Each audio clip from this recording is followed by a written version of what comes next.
Hello, Internet. My name is Chamomile. And I am Zebulon. Yes. Now, I think there may have been some kind of miscommunication. Although I am broadly kinky, I don't really like to be the one who is strapped down to some kind of surgical table. That actually is making me a little bit nervous. Interesting. Could you just open your mouth for a second? I'd rather not. Oh, God. Here we go. Uh, um,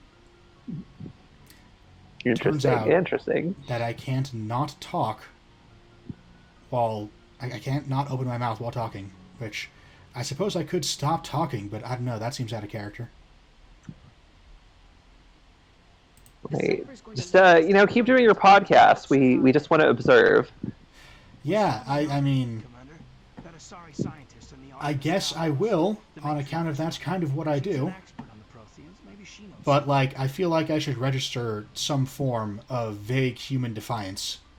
Sci-fi informs me that humans are supposed to be very defiant about this kind of thing. And what is that kind of thing? Other species normally just kind of go along with it when they're abducted and held captive. Don't worry, we'll deal with it soon. This is not going to hurt even a little bit. Just close your eyes for a second. Are you sure? Because that's got an awfully long blade for something that's not going to hurt at all. It's fine. I'm pretty sure I used the right anesthetic. I mean, okay, on the one hand, that didn't hurt very much, but given the amount of blood, that actually kind of unsettles me more. Look, we just want to know more about your species and its ways of podcasting. We've been studying podcasting across the galaxy, and now we've come to Earth. But I mean, how much muscle tissue do you have to remove to understand podcasting? I won't know until I remove it. It's science. I mean, that is how science works. Could I possibly convince you to do science on a podcaster with more than one viewer? I feel like that would defeat the purpose. I mean, we've already abducted you and, like, that hag who's in our vents, I'm pretty sure. Sometimes sacrifices have to be made, Commander. I'm glad you understand. She is with you, right? I mean, technically, yes.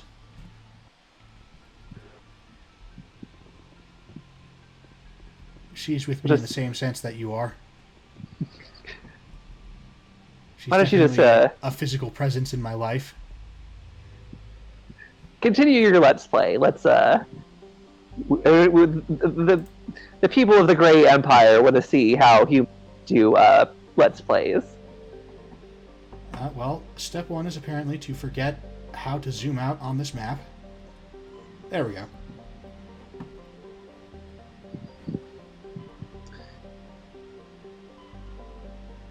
So next is going to be the corporate world. Yeah, Novaria. I always like Novaria. Honestly, all of the... Well, actually, Liara's is a bit of a dud. Other than the fact that you get Liara there, where even then, I mean, she's like the fourth most boring party member. At least she's not Kid and Ashley, but still. Personally, like, I feel like I like Novaria the best, and then that one we just did is second. Liara's is definitely last. I mean, at least Liara's is just a dungeon crawl. Yeah, if I'm remembering it correctly, at least it gets itself out of the way quickly, which is the thing to do when you realize that the idea that you had for a segment of the game isn't really working, but you do need it there, right? Like, to give the right pace to the parts before and after. And I do feel like 3 planets was the right number to have for the search for the conduit. So, assuming that I'm remembering correctly, you know, I could end up eating a lot of crow on this if it turns out to be an absolute slog. But if I'm remembering correctly that it is a pretty brief little dungeon crawl, then I think they did the right thing with that. You know, they realized something wasn't working, they cut it down to its bones, but they left it in so that it wouldn't affect the pace.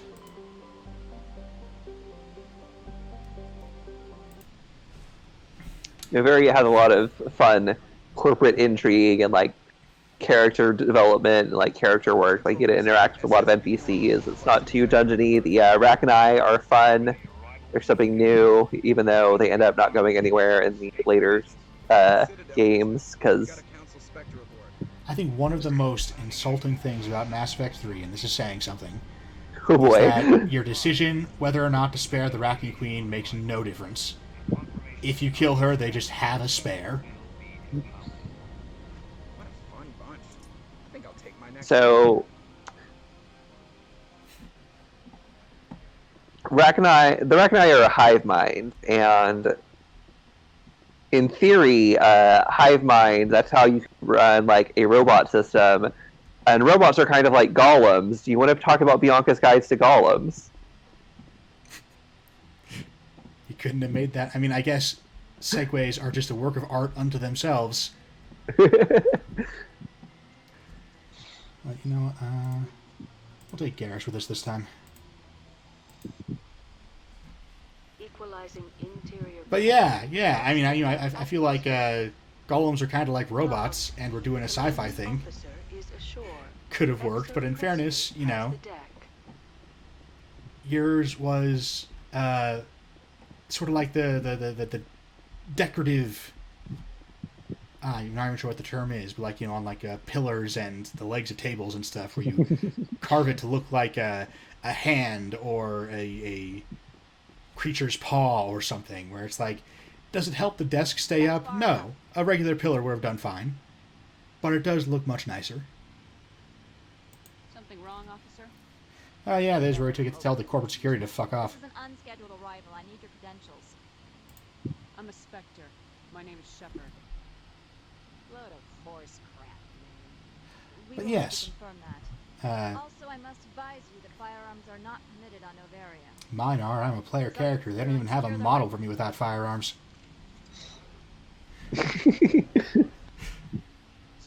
Liara and Kaden, Liara and Garrus, who we've known for all of like a week, are just immediately ready to die for us. I mean, in fairness, like, Garrus knows what he's doing. I expect he's not super intimidated by these corporate security goons. Tally is like a Quarian college student. This whole Mass Effect is just her spring break. I hope the rest of your visit will be less confrontational. Parasini-san will meet you upstairs. Behave yourself. But yes, Bianca's. Right, yeah. Bianca's Guide to Golems. So long as we're out of real sci-fi terms to talk about, let's talk about my ongoing efforts to turn D&D into sci-fi. Which, let's see. So Bianca's Guide to Golems, naturally, the headline for that one is the Golemist class. I appreciate your help. Specialization, I should say, subclass for the Artificer, which lets you build all manner of different golems.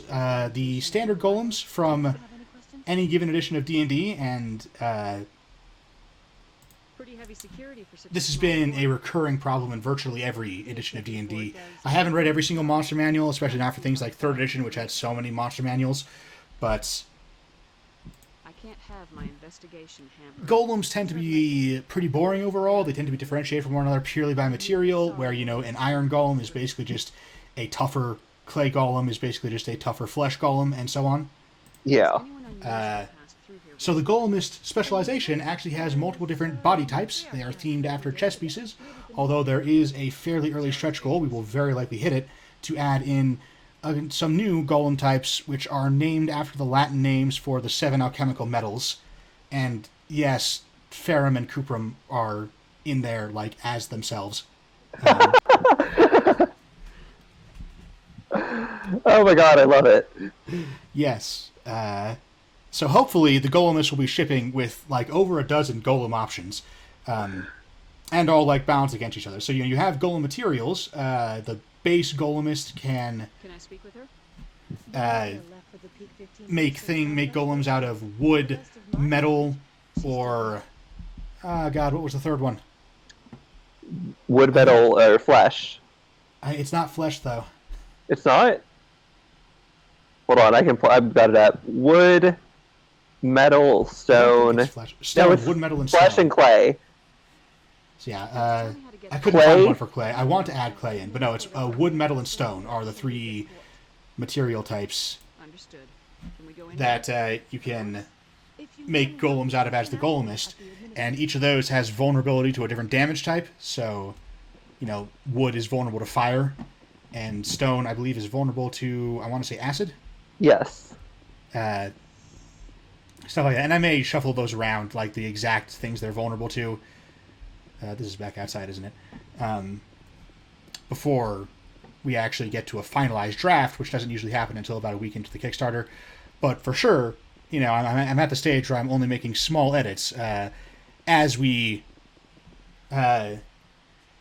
record this, for the record, and luckily my computer has a little clock in the bottom left there, because otherwise I would not be able to check my watch in the current situation, but let's not worry about that. But yeah, so it is still about nearly 2 weeks out from the April 15th launch of Bianca's Guide to Golems Kickstarter. And so yeah, the point here being that many small details may get rewritten as we, as I do some final edits in the run-up to the Kickstarter itself, including exactly what type of damage different golem types are vulnerable to. I'm spending way too much time on that, though, because the headline for the Golemist class is that different sort of chassis get focused on a lot more, whereas the different material types are largely a flavor thing. What kind of Golemist do you want to have? If you like carving your golems out of wood or stone, you can play that guy all the way to the end. There doesn't come a level where that material goes obsolete and you have to start making all your golems out of metal. Can I make a golem entirely out of brains? I mean, not in the core release, but coming up with a new material type is very easy, so your GM can probably work something out. I imagine making a golem out of brains would give you a lot of vulnerabilities, but... That was an actual 3rd edition golem. Of course it was. 3rd edition... Actually, I don't know if it was 3rd edition or if it was Pathfinder. I think it was 3rd edition, but... I mean, for both of them, and we shit on Pathfinder a lot, and deservedly so, but one thing I will give them is that they, in the tradition of 3rd edition, made a lot of monsters, and a small handful of them were even good. That probably wasn't one of them, but... Oh, it actually originated in 2nd edition. Ah. And that also kind of makes sense. 2nd edition was definitely a time of madcap creativity. It is, when you're trying to make stuff, I do definitely ascribe to just make stuff. Make tons of it. Make it constantly. That's the only way to get a feel for what is and isn't good, and that's, the only way to produce good stuff is to also produce a lot of garbage. But, yeah, different chassis. So, for example, in the base, with the chest-themed ones, without any stretch goals, your basic golem that you'll get at, I want to say, 5th level, maybe 6th. You do, at 3rd level, you immediately get access to toy golems, which are just tiny little one-hit point spies. They're pretty purely only useful for... There we are. Should probably, pay any attention at all to where I'm going. I have, once again, totally forgotten the layout of this planet, so... But yeah, so you've got spy golems, or toy golems, which are basically only useful for recon. What the hell? I guess I'll take the long way. But then you fairly early on, you get access to pawn golems, which are thin, spindly, a little bit fragile, but they're medium-sized creatures. They can wield weapons, and they have a decent natural AC, which is good because they can't wear armor. They are armor. So you've got these pawn golems, and then you can get knight golems, which are big 4-legged golems, arranged in sort of an X shape, which allows you to... It allows them to leap far distances in the battlefield. They get advantage on their attacks when they land. They have a multi-attack. You can also build bishop golems, which have a built-in mana engine that lets them cast spells. Ultimately, you can build rooks, which are literal walking castles. The explicit rules are given for relatively small rooks. They're just a single tower. This is where I'm looking for. Okay. Okay, this is marked as my destination, but he doesn't seem to be doing anything. Hang on, let me try something. Nope, that didn't work. Well, I can't talk to him or kill him, so I'm not sure what to do here. Anyways, so yeah, the explicit rules are given for building a single tower, you know, which is sort of one floor or one room per floor and about 3 or 4 floors tall. And then, of course, you can work something out for building much larger rooks, although the exact material cost, because while most golems don't have a huge material cost, a walking building is going to require a lot of materials. But, you know, there are some basic rules sketched out there for how to manage that. And, you know, fundamentally, it's the same basic stat block as a rook, as a regular-sized rook. It's just going to have a lot more room inside and a lot more mounting points for evoker cannons, which are fun, albeit not often very practical, because you can't fit a rook into a dungeon very easily. But hey, if you ever need to just obliterate a large force of enemies on a wide open plain, then having a large walking keep with 24 evoker cannons mounted on it will do that for you. And of course there's the Queen, who is the only, of the chess-themed set, the only sapient golem.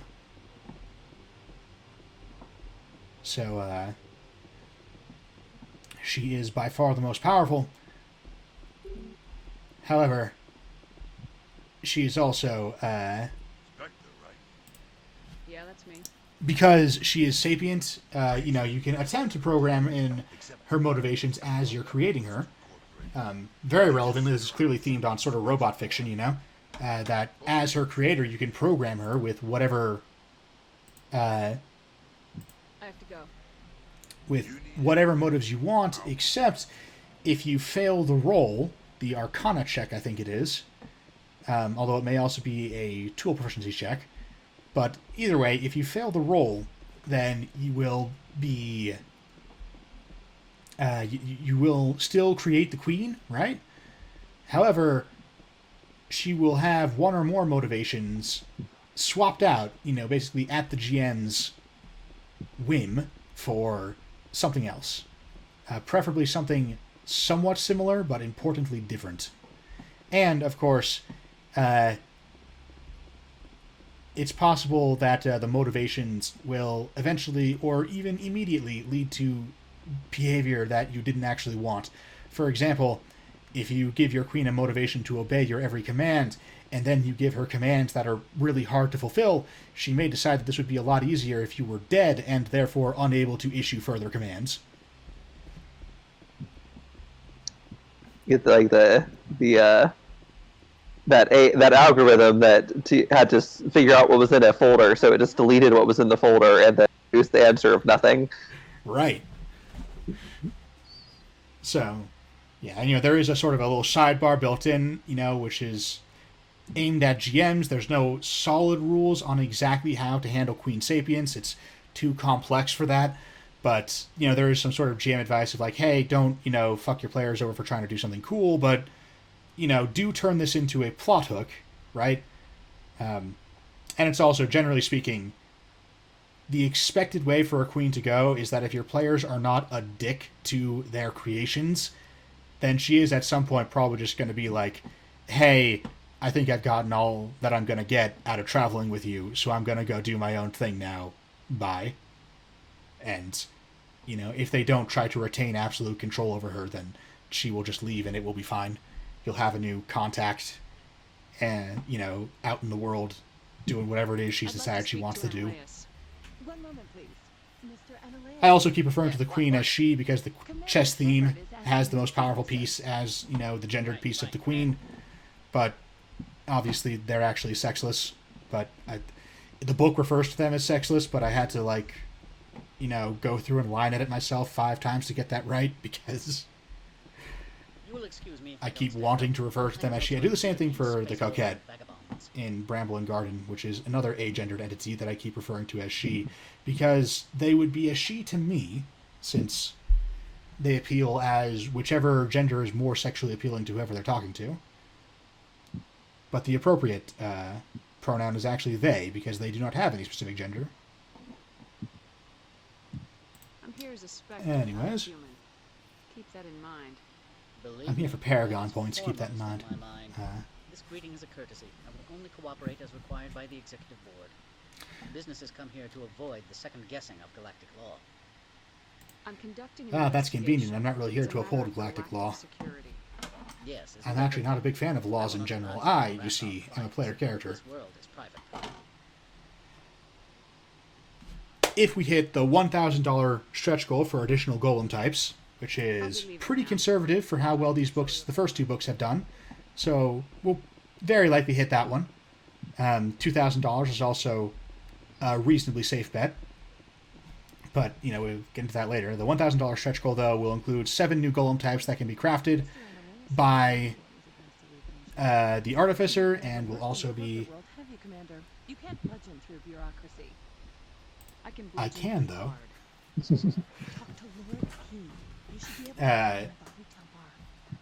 So, these 7 new types, each one is named after one of the Latin name for the 7 alchemical metals.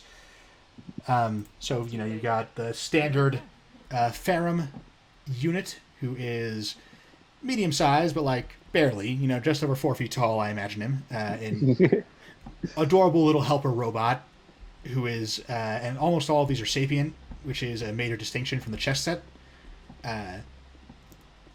But yeah, the Ferrum type is, generally helpful, a sort of broadly balanced Mario kind of golem, where they get a couple of skills, and they get, they're decent in combat. They can have a little mana engine installed and then to give them access to a couple of spells. Just sort of broadly competent. But then there's the Cuprum Golem, which is like the Toy Golem, except a little bit helpful in combat. They have a minor attack that they can do, whereas the Toy Golems are basically useless as anything but spies. You have Plumum Golems, who are actually good for construction. They are heavy builder golems. And then you eventually get into Argentum and Aurum Golems. I still have to figure out exactly how to distinguish them, but they are very caster-heavy golems. Similar to Queens, but specialized into spellcasting. This one offers greetings. So yeah, definitely, I haven't done a great job of selling it here because I'm not good at speaking off the cuff, but a major headline of Bianca's Guide to Golems is the sheer number of different golem types, not only in the book as stat blocks, but also that as available to be built by the Golemist specialization. And it's, again, lots of different body types, in the sense of entirely different configurations of limbs and capabilities. Basically, a lot more than just the exact same humanoid, 7-foot-tall humanoid bruiser, palette swapped into a whole bunch of different material types, including, why not, brains. Now, what if I want to play a golem? Aha! Well, I mean, you can already do that, actually. Which is why, even though I really like the custom golem race that I added, I don't expect this one is going to be as exciting. However, I did add a new golem race. I would have modified the existing one, but it's Product Identity. I tried to avoid even saying the name, which I'm positive that's legal, but Wizards of the Coast has much scarier lawyers than I do, so... I feel like you would probably say it on this podcast. I mean, I'm in the middle of, a marketing pitch for my product, though, which makes me... in general, I would, but... That's fair. I'm supposed to uphold the law, not break. Oh, I picked the wrong one there. Oh, well. This one understands. I'm not doing a whole lot of side quests anyway. It truly needs the help. I'll be leaving now. So you have a way for people to play golems. Can I be... what makes the golem... Do they have, customization? What if I want to be like Galatea when I'm out of stone? Can I do that? And I want to be beautiful. I want to be a beautiful person carved out of stone. Yes. I forget what it's called, but there is an option that gives you a more personable looking frame. There are... So, as a starting golem, right, you get to select 3 racial features, which are things like one of them gives you dark vision. It actually gives you... there's one for, lantern eyes, where you're instead of dark vision, your eyes are just flashlights that can illuminate things for the entire party, but will also potentially give you away. I do believe you can also have regular dark vision. There's a bunch of options, so I forget exactly what all of them do. But you can have things like a light frame, which makes you more mobile, or a heavy frame that makes you stronger and increases your carrying capacity. And there is one that makes you look more human, which will make you more personable. There's a bunch of ones that will give you a skill proficiency, in the same way that elves get skill proficiency with perception and stuff like that. So you get 3 selections off of that list to start with, and you can also attune to your golem nature as though it were a magic item, in a similar way as with vampires from Natalia's guide or watchers from Irena's guide. At certain level breakpoints, you can attune. This takes up one of your magic item slots, but it allows you to get another golem feature. And the most powerful golem features have tier prerequisites, which means that, the first time you attune, that makes you tier 1. And so the golem feature you unlock for that can be one of the tier 1 golem powers.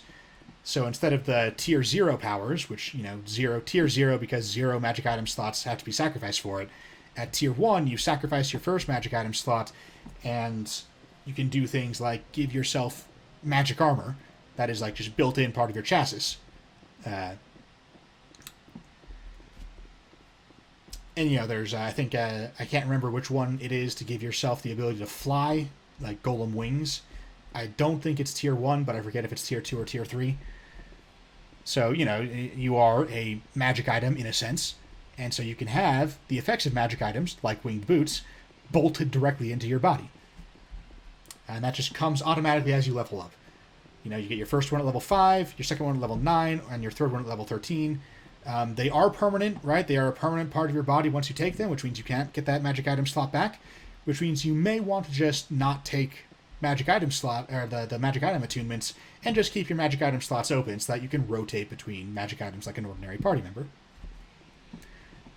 I would have done all of this as an expansion to the existing golem race, but it's product identity, so instead it had to be a totally standalone thing.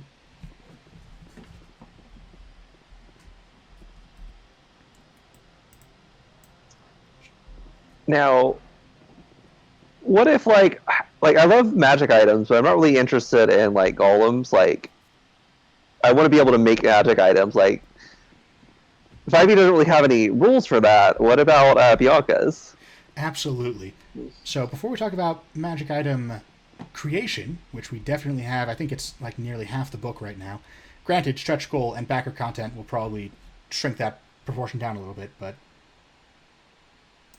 is that just... Yeah, that destination was just set by me Twitch right-clicking. Okay, that's why.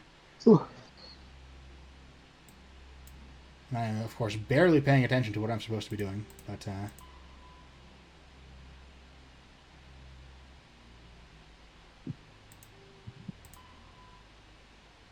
Lori Quinn is in the hotel bar. There it is, all the way back there. Okay. I mean, this corporate intrigue stuff is fantastic, but it is kind of hard to do while talking about something else.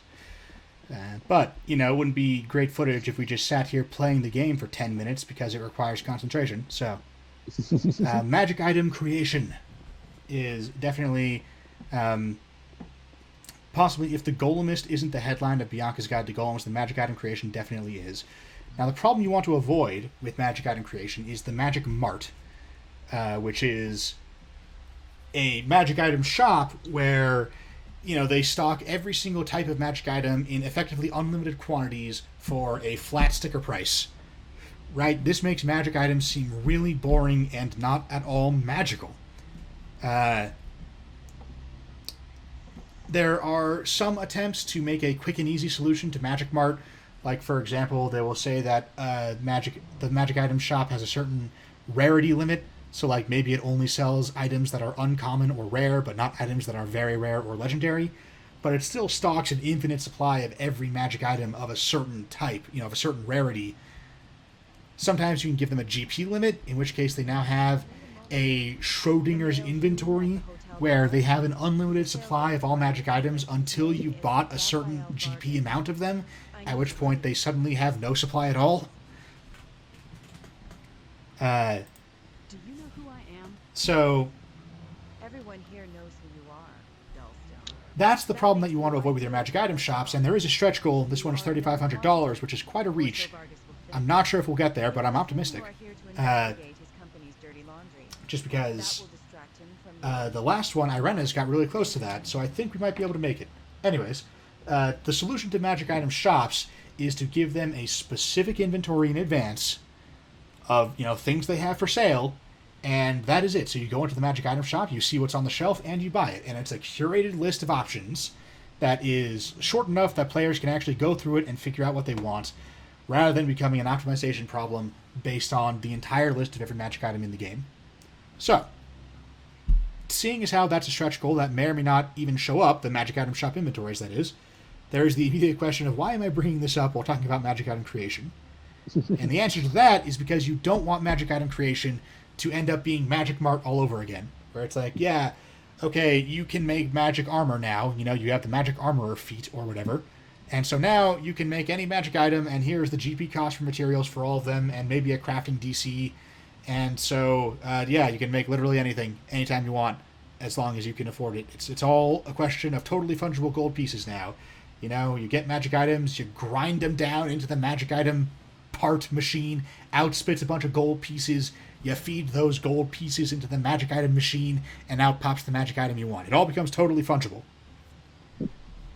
So instead, what I have is about 24 different types of materials, close to 50 actually, depending on how you count it, because some of them are subtypes. But so there's about 24 different types of materials that can be harvested from a variety of different monsters, and I don't know anything about binary helix. What would I talk to once Vargas about? I represent the Aramali City Council on Thessia. Our town is known for its biotic amp factors. So once you have, materials of the right type, you are then able to make a crafting DC. If you fail the DC, you'll spoil the materials, but if you succeed, you will make the magic item. So because the materials aren't fungible with each other, it is now a lot more magical. You might sit down and say, I really want to make a Vorpal sword, but in order to do that, I need to go to the Plane of Shadow and harvest a one who never was from the shadow creatures that live there, in order to forge that essence of nothingness into a sword that just destroys everything that it hits. Which is obviously, the Vorpal sword doesn't literally vaporize everything it touches, but it is extraordinarily deadly. Interesting plan. I'm in. I have no idea what I just agreed to. Here is the cracking device. I've assembled a But yeah, you can convert materials of different types into one another. Firstly, materials of the same, I forget the vocabulary that I use for all this. I think the same class, like for example, acidic and fire and cold materials are all different elements, and so there are different tiers within them. So there is the tier 1 sulfuric infusion. Acid was a mistake because I can't remember it. For fire, there is the tier 1 Dream Ember, and up to the Tell me what you know about Vargas. tier 3 Volcano's Breath. So if you have a bunch of Dream Embers, what you can do is you can try and consolidate them, from Dream Embers into a Salamander Tail, and from Salamander Tails into a Volcano's Breath, just going up the tier list. You can also try and convert between them. It is easier to convert to some elements as opposed to others, and there are also non-elemental things. There are things that are based off of human life, like, if you are a vampire, I'll go see him now. and, you suck blood, you're sucking that blood to get the vitae out of it, and you can also extract that vitae alchemically, and that is just the essence of living, which you can use to make healing potions out of.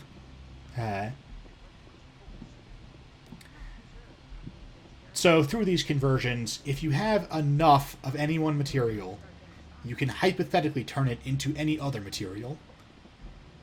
But you'll have to go through a whole bunch of different conversion steps. There are many points in the process along the way where a botched alchemy check, alchemist tools check, will spoil your materials, and it requires an understanding of which materials convert into which other materials in order to make the transition in as few jumps as possible. It is kind of complicated, which is part of the point, because this isn't a totally fungible currency. This is alchemy. It requires understanding and a little bit of luck. And, of course, ultimately, instead of bothering with all this alchemy, you could instead just go to, you can just go hunting for a monster that has the thing you're looking for inherently. And you do have to make a harvesting check to get materials out of a monster, but, every bear has an ass. So if you go hunting for 10 bear asses, then every bear will have an ass. You don't have to do the World of Warcraft thing, where it's like, oh man, the last 7 salamanders I killed, none of them had a tail. Maybe 8's my lucky number. Now, what can I make out of a bear ass? What sort of magic items? You can make a bear ass hat. So, like, what you're describing is a lot closer to, I think, what people want out of a magic item system than what, like, or crafting system. Like, I've seen a Pathfinder's crafting system as described as essentially you sell your feats for gold, because essentially with the Pathfinder crafting system, you just you have an item crafting feat so that you can then essentially get items at half cost that are associated with the feat. It's not really what people want. Like, Kim and I were in a D&D game, and one of the players played like an alchemist, and he'd be like, "Oh, are there any special materials I can get?" It's like, well, that's not how it works in Pathfinder. It's just you just have a discount on making stuff. Which is very disappointing, and avoiding that, I gotta go downstairs, was, a definite goal of this system.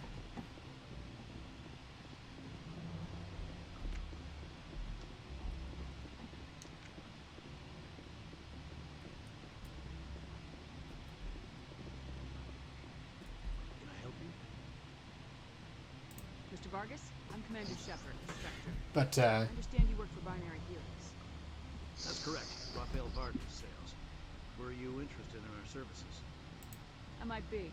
That depends on what sort of offer your company can make. but yes. It was my understanding that the Citadel contracted to a Solarian corporation. Now, what if I just want to shoot somebody with a gun? Mr. Vargas, I'm here to talk business with you. Yeah, I mean, that is also totally an option. Another Gen Eng firm. Swords are done. Don't bring a sword to a gunfight. Yep. I mean, firstly, there are, your standard gun rules that, I basically just reproduced what Matt Mercer uses, which is mainly just a reproduction of what's in the DMG. But there are also a number of new feats. I love feats. I don't think 5e has enough really good feats. Too many of its feats are things like Linguist, which gives you 3 extra languages, which, like, that feels like it's, Is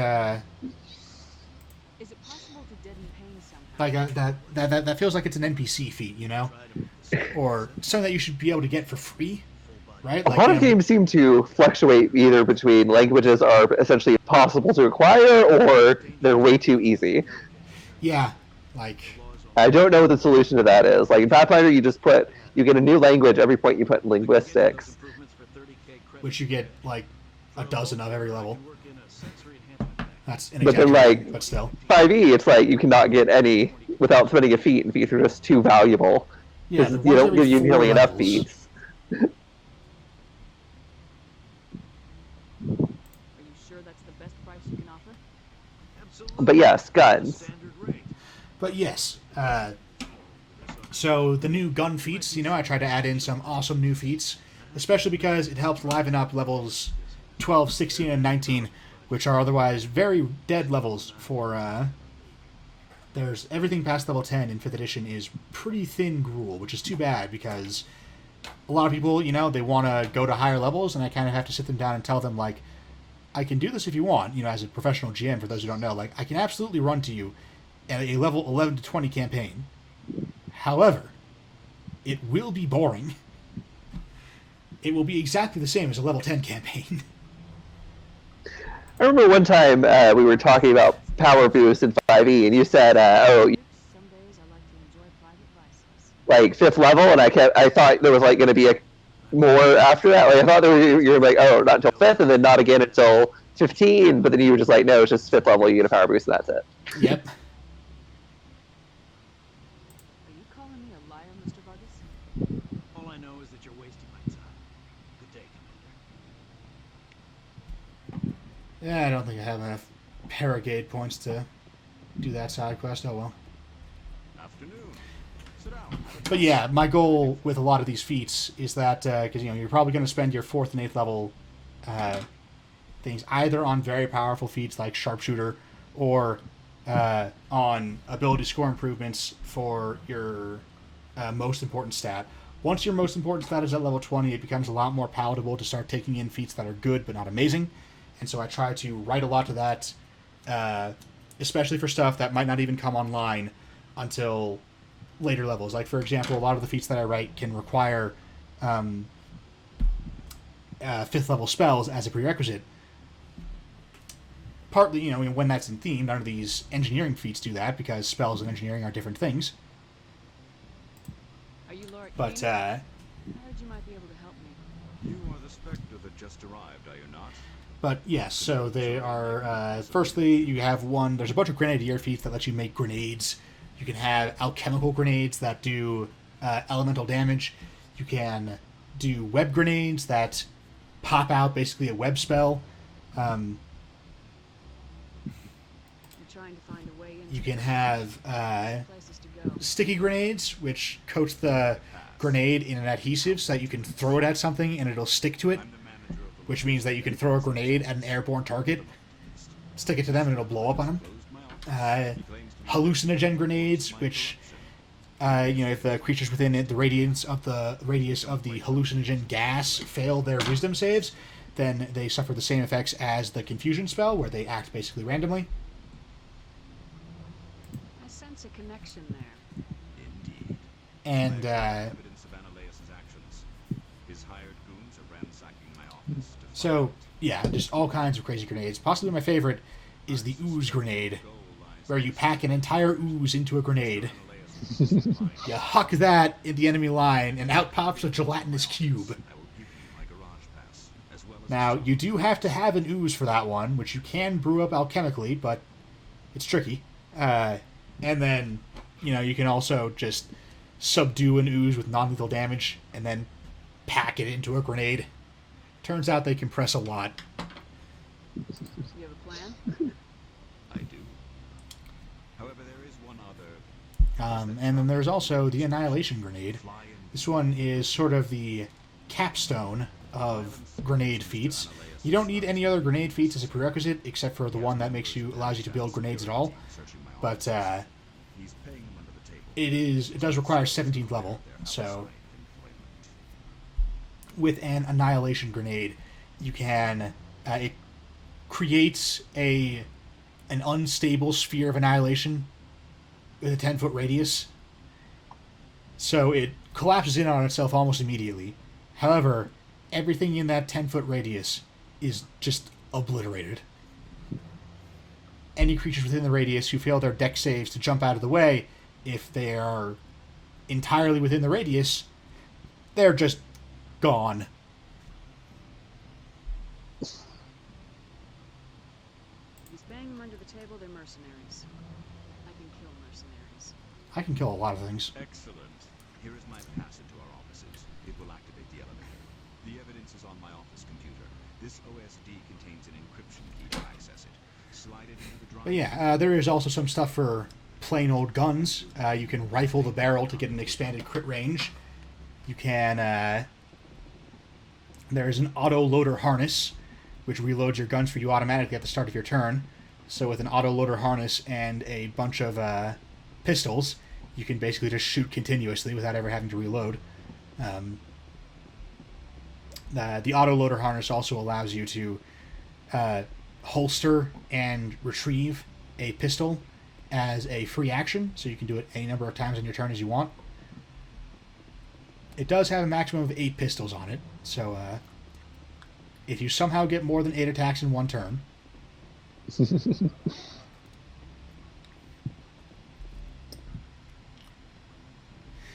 can also have elemental powder for your pistols, or for your guns in general, which will allow you to do elemental damage with your shots. So yeah, all kinds of fun guns and grenade stuff.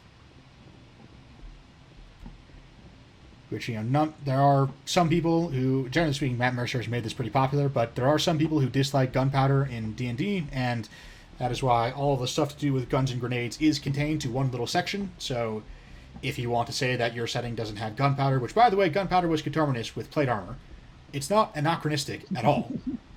But if you just don't like gunpowder, that's fine. And so it's all contained in that one section, and you can't just say, oh yeah, we're not using guns and grenades in this setting, so this section is not allowed. But on the subject of allowing things, though, my gun rules do have firearms as a martial weapon, or gunpowder weapons in general, really, as a martial weapon. So you do not need a special proficiency to use them. You do not have to be an artificer to use them. You are going to want to pick up Tinker's Tools proficiency somehow, because you need that to clear the jams. But you can absolutely be any old class you want, any class with martial weapon proficiency, or, I mean, I guess you could play as like a wizard with a musket. You wouldn't get proficiency bonuses to your attacks, so you kind of suck, but you can shoot him at all. Any results? He figured out what I was up to. A gun mage. Unfortunate, but I cannot blame you for sharing my lack of These success. technomancers are a thing, but I guess the artificer is the D&D equivalent of a technomancer. Yeah. I don't get any kind of reward for this. Now, But scary. important thing to me with golems is their cuteness. Like, is there anything going to be done with golem cuteness? Good day, Spectre. Okay, but where's my option to threaten her to give me a reward anyway? I got XP for a dog. That's good enough.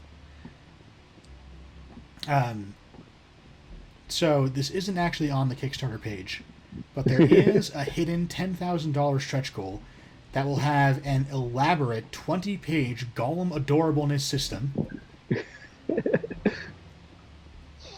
So, you know, I feel like once that one is unveiled, everyone is going to realize they absolutely need this book, and I will get just thousands of backers, and I should just shoot right past that $10,000 stretch goal. So I feel like golem adorableness system basically confirmed.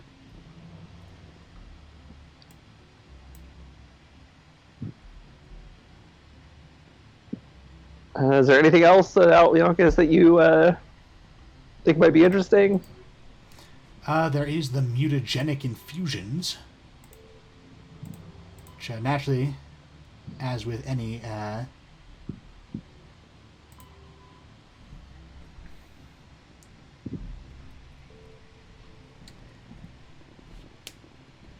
as with any artificer book, that's the word I'm looking for. I have one of those Ultron lost the word for a second moments, like every half an hour. Mainly just when I'm trying to play a video game at the same time. But yes, as with any artificer book, there are naturally a bunch of infusions. So there's a handful of ordinary infusions, but then there's also several new infusions, which are mutagenic infusions, where every infusion, it affects a certain type of item, like, an infusion for armor of resistance grants resistance to a certain attack type to any set of armor. And so for mutagenic infusions, the item type is a creature. So there are mutagenic infusions that, for example, give a fly speed to a creature by causing them to grow wings. Nice. There are a bunch of different adaptation infusions that give you resistance to a certain damage type and also some kind of other benefit. Like, the resistance is always the headline of these, right? It's always the major effect. But, for example, there's one that gives you fire resistance and also immunity to any negative effects from being in, like, any negative environmental effects from, like overheating in a desert or what have you.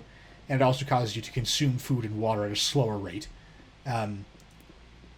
There is one that gives you, I think the one that gives you cold resistance also gives you a swim speed, which, as we have discussed in the past, a swim speed is really a ribbon. It very rarely comes up. But,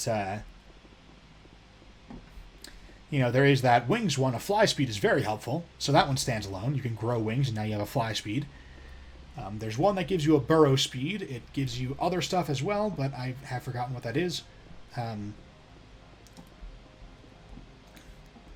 So yes, mutagenic infusions. I can't remember what all of them are off the top of my head. So, you'll just have to buy the book and see the full list. But, yeah, there's a dozen-ish of them. And possibly some new ones that I'll add in. Now that I've got Natalia's guide in print, it turns out that the print version of this compresses way better than I was afraid it does. So, in the Google Doc draft, Natalia's Guide to Necromancy was about 55 pages long, and I was really worried that with the table of contents and an index and illustrations, we might be struggling to stay under our 64-page limit here. Yeah. But it only came out to about 40 pages. So, that's pretty good. Yeah. Which means that, I could be a little bit more generous with the amount of content I include in this stuff, while still staying under that limit. 64 pages is the magic number after which shipping costs increase. So, that is sort of what I've decided. The size of a zine needs to be no more than 64 pages, because just for pure market reasons.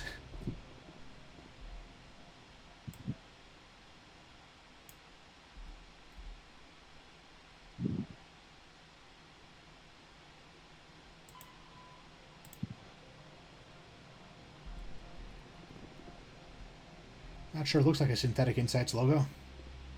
It's got an S on it. Feels like a good sign. Oh no, I guess it's the hotel. I guess maybe they also own the hotel. But yeah, those are probably the I'm trying to remember, because I have 4 updates that each talk about a different aspect of the aspect.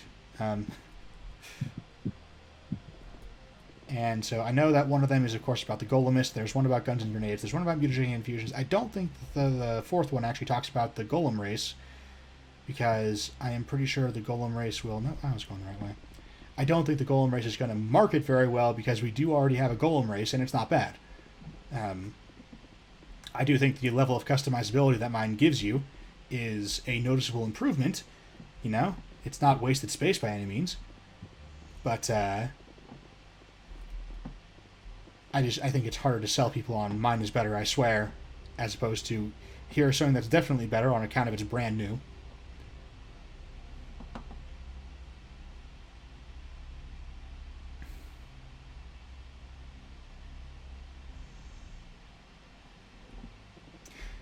Oh, it's also got, new stat blocks and boss stats and so on. Anshan security. This office is sealed. What do you do if I don't? You're the Spectre, right? Laura Keene is under investigation. I don't have time for this. Get the hell out of here or I'll start shooting. You want to cause trouble?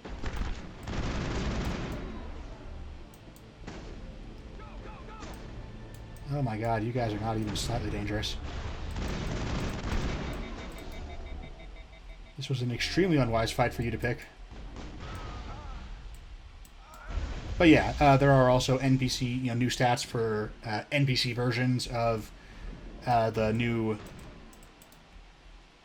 My god, why am I'm overheated just eternally right now? But yeah, NPC versions of all the new golems available to the Golemist. There are new boss stats for, an Artificer and a charged flesh golem.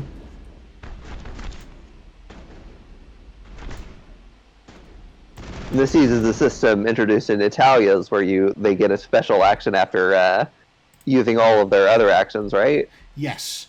They are action-oriented bosses, which I don't advertise that because at this point it's the norm, right? I have that kind of thing. I have at least a couple of those bosses in every single one of my books, so I don't really consider it a headline anymore. But that is definitely also in there, right? I haven't dropped it.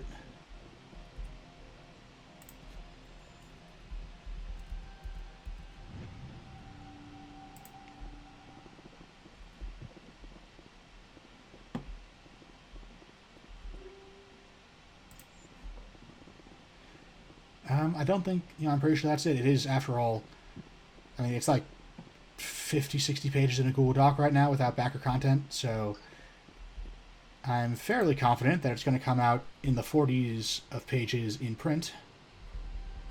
Call it something like 45, 50 pages. That is what it looks like. I think you've hit most of everything in the document. So, yeah. That should be on Kickstarter within a couple of days of when this releases. Yeah. It's all going to be very useful for the Grey Empire's invasion plan. D&D sourcebook? Is... No, the information I'm getting from watching you. And also the D&D sourcebook, yes.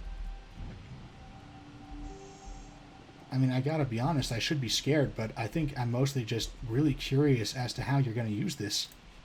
You'll see.